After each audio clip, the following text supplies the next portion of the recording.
如果我冇記錯嘅話咧，呢一次咧係佢着衫最失敗嘅一次啦。揾塊布咁包住佢條腰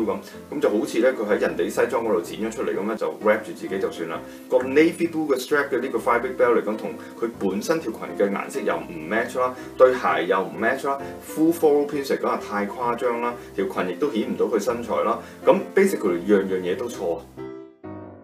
就非常之好啦，因為佢好 coordinate 呢啲所有嘅藍色咧都好襯啊。恤衫打呔着到咁 sporty 嘅，其實個問題就唔大嘅。咁但係如果我係佢嘅話咧，我就會將個呔即係領呔嚟講 loose 少少咯，咁同埋打開粒紐咧，咁俾人一個感覺咧，除咗係官仔骨之外咧，但係同一時間咧就 casual 就變咗一個 conflict 啦。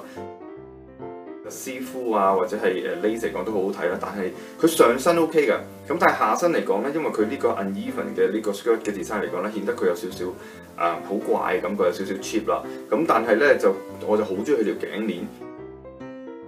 襯所有金色連埋個 clutch 都係金色嘅話咧，我覺得就有少少 too much 咯。即係佢咁樣黑襯 ruby 嚟講咧就唔係咁好睇嘅，佢對有踭嘅涼鞋就我唔係好中意，因為感覺上成個嘅 look 俾我感覺咧係有少少老氣嘅，即係所謂嘅即係 too mature。咁所以嚟講咧，我就唔係麻麻地啦，我覺得呢個 look。